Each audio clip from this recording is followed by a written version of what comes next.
Joe, the game of the year so far, going into week 5 at least, and we got a lot of football that's got to be played. It's got to be Georgia versus Alabama. I got to be honest, Joe. When Alabama came out the gate and they were popping Georgia right in the mouth, they go up 7-0, 14-0, 21-0, 28-0. I'm like, oh my! I was honestly stunned. And last night was one of the games I'm like, I can't really believe what my eyes are seeing at the current moment. Then all of a sudden, Carson Beck leads Georgia down the field for 7, and they weathered the storm. Okay. Periodically from that point, the 28 points that they scored on, they only got to 33. But Joe, they got a safety, and then they kicked a field goal. They gave up 5 points after that. Man, this was a thriller of a game. Coming down to the last moment, Ryan Williams with the fade route at the end of the game for a touchdown. Carson Beck throws the interception for Alabama to win it. Joe, so much to unpack in this game. What did you think of what you saw last night, Alabama versus Georgia? Those are the best two teams in the country. And I think that the only real appropriate reaction to have to Alabama's performance is that they should be ranked number 1. I'm going to be appalled by any AP voters, which there's going to be plenty of them, that move Texas up or keep Texas at number 1 and then shuffle Alabama up slightly. I don't know how you can't look at the way that they played. And I understand that they gave up a lead and allowed Georgia to come back into the game, but it's not like they did that to Vanderbilt. It's not like that they did that to Mississippi State or Florida. They did it to one of the top teams in the country that had the ability, the resilience, the camaraderie to fight their way back to get into this game. And I have to stake a little bit of a claim here, and this isn't me trying to take a victory lap on you, but this is just me trying to point out a take that I had after the Wisconsin game. I feel pretty vindicated that I said, 1, this Alabama receiving room is extremely underrated and that they can produce. And we saw that with a ton of splash plays, and Ryan Williams continues to create and do ridiculous things for a kid. Well, Ryan Williams is that nobody else in their wide receiver room had over 2 catches. So I'm not going to say that wide receiver room's deep. Okay. They can make plays, but Ryan Williams continues to show why he is a premier talent at the receiver position for multiple years to come. But their secondary, a lot of credit needs to be given to them for the turnovers that they created. And Xavier Brown, who is a freshman who had that interception at the end of the game. Poorly thrown ball by Carson Beck, but many freshmen in the country are not going to make that play on the football. He showed tremendous athleticism, instincts, ball skills, all of those things. I think that Alabama is as balanced as they need to be deserving to be discussed as the best team in the country, assuming that they don't falter on the remaining stretch of their schedule, because that was their most difficult game. I think that they're going to stay in firm positioning at 1 or 2 for the rest of the year. Look, Alabama fans are going to kill me on this. I don't agree that they're the most balanced, because outside of Milroe, running the football, I mean, Joe, there were times last night. I mean, I look at the third down percentage.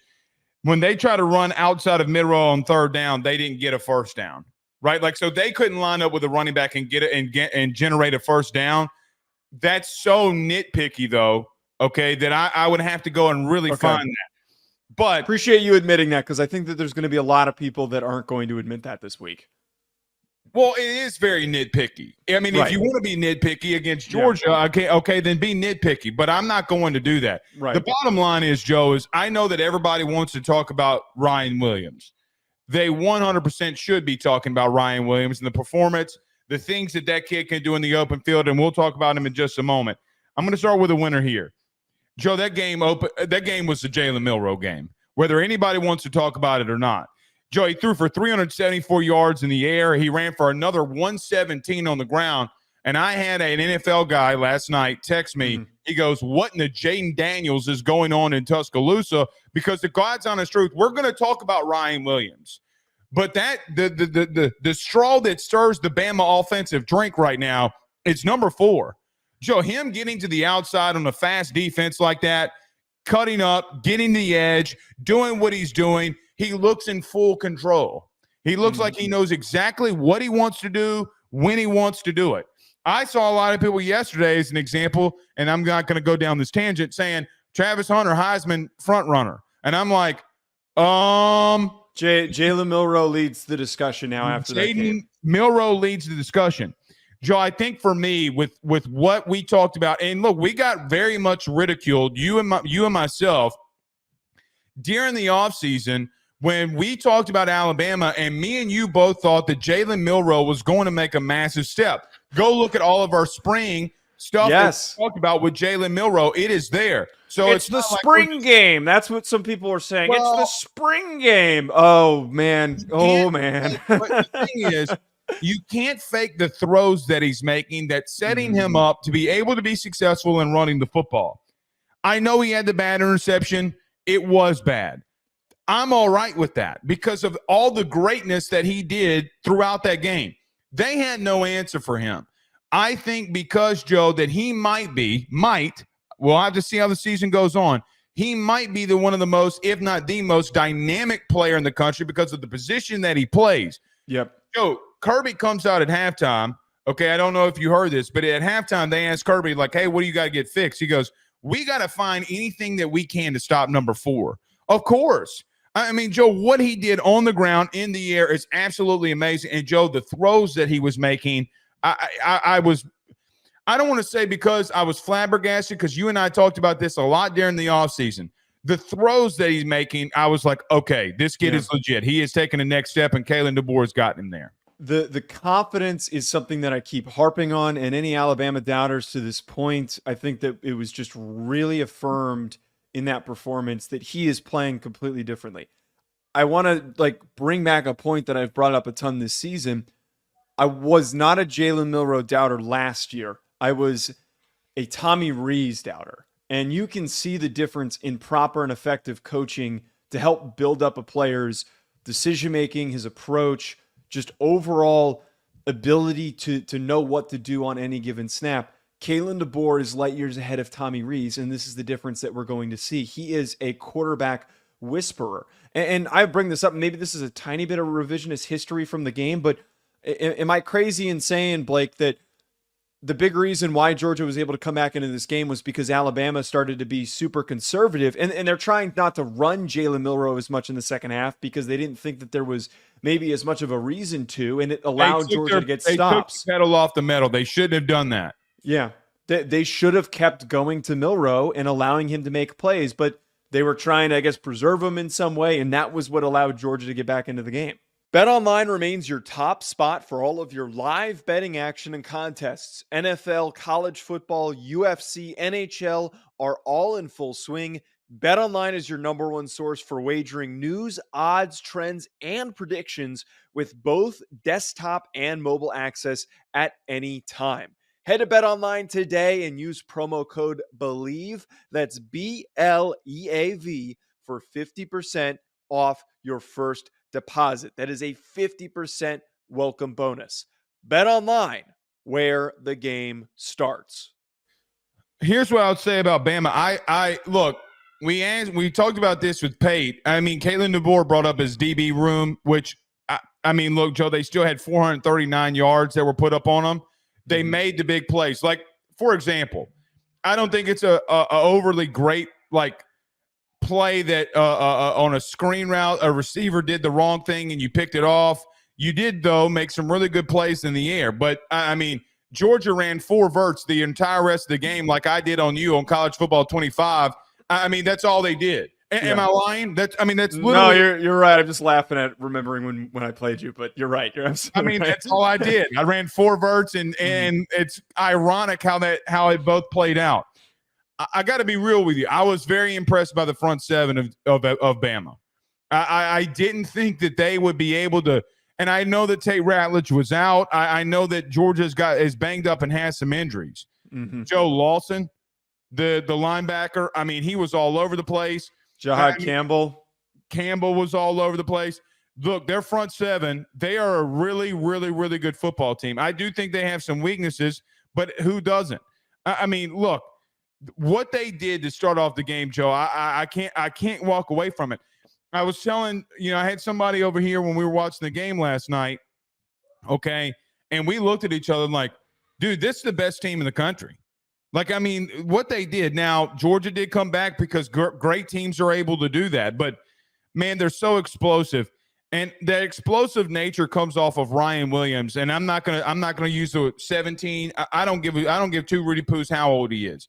That kid is as dynamic in the open field as anybody in the country.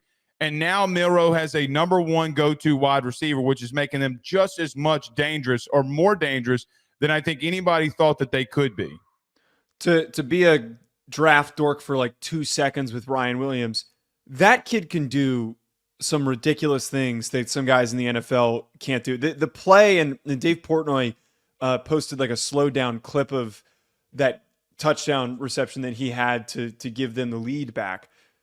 The way that he was able to contort his body, completely redirect, all of that acrobatic stuff that he did on that play. Kid's a ballerina, man. Human beings aren't supposed to be able to do what he did on that play and throughout that game. The kid is unreal. He's unreal. There's 3 more years coming. I feel like that this is how I feel when I watch Ryan Williams play. I'm serious. Like the hitch route in the early part of the game where he's like shaking him when he's got his back turned. Joe, he shook a guy and he shook Malachi Starks with his back to Malachi Starks. Okay, it's like Jamar Chase-esque if that doesn't bother you too much. He's not as physical. It's more Justin Jefferson, if I'm being honest. Okay. That's Jets type of stuff. Now, Joe, I feel like that there are moments for Ryan Williams where the game absolutely stops and he's just doing whatever he wants. He's playing on freshman mode. Even though he's a freshman, he's playing on freshman mode. That's just a God's honest truth. Joe, he's the best receiver in the country right now. I'm going to go out there and say it. He has proven to me that he can be, if not the one of the best wide receivers in the country right now. It is insane what this kid is doing. And I know that we don't want to, go to different levels with him, but this kid should be taking Algebra 3. How badass was his eye tape, by the way? Kill everyone. I thought that was badass. Anyone complaining about that? You guys stink. You're no fun. Did you see the guy next to him? Well, there was the palms, and I'm like, two dualities of men. They went 0 for 4 on third down when they tried to hand the ball off to their running backs. 0 for 4. And I think that if there's anything that you could say, now that's a great Georgia defense. I'm just going to point that out, Joe. Look, outside of Milroe, your running game was not able to get going in crucial situations because, Joe, here's the thing, too. You tried to run the ball in the second half and you couldn't do it, and that's how Georgia got back in the game, too. Yeah, for any issues that Alabama had in this game, I'm not super worried. I think that, and again, the comeback attempt that was put together by Georgia, I don't think that's oh my God, this means that they're going to blow a lead in the future. No, you're going up against one of the best teams in the country, if not the second, third best team in all of college football that's now just a little bit banged up. Do you want to jump to taking the Georgia angle on things? And if we think let me ask you one last question before we get to Georgia. Would you take Jeremiah Smith or Ryan Williams? Man, I think that they're both special. I don't want to pick. I don't want to. I think that they're both special in very different reasons. I think that Jeremiah Smith is more ridiculous. Of a athlete. The other one's kind of more shifty. Yeah, he's more physical at the catch point. He's more strong. He's got strong hands. And then Ryan Williams is going to shake you on the route. He's going to shake you after the catch. They're two very different players. So no, I think it's too hard to pick. Very good point. A lot of people are going to kill us on that if Ohio State fans are watching. This video is sponsored by the online fitness training camp presented by Chris Gates Fitness. When I first started talking about Chris, about partnering with our show, not only was I excited to have a fitness sponsor for our pod, but more importantly, when I found out about how he can help people achieve their goals, I was even more bought in, because when the football season starts, it is so tough to stay on top of things and also to be able to enjoy yourself on Saturdays when it's game day. With Chris Gates Fitness's online training camp, you're going to be able to effectively stay focused, consistent, burn fat, build muscle, and do it with a like-minded community of individuals working towards the same thing. On top of this, you're going to be able to get direct coaching from Chris and the ability to ask him questions with an access to a live Q&A where you can get direct personalized support from Chris himself. Don't wait any longer. If you're trying to get in shape during this fall and you want to be able to do it with the right support system, head on over to chrisgatesfitness.com/training camp or click the link in the description, and you need to do it today because you can get the first month. Personal training is expensive, folks. The first month for only $10 when you use that code Ruffino Joe. Don't wait any longer. Head on over there.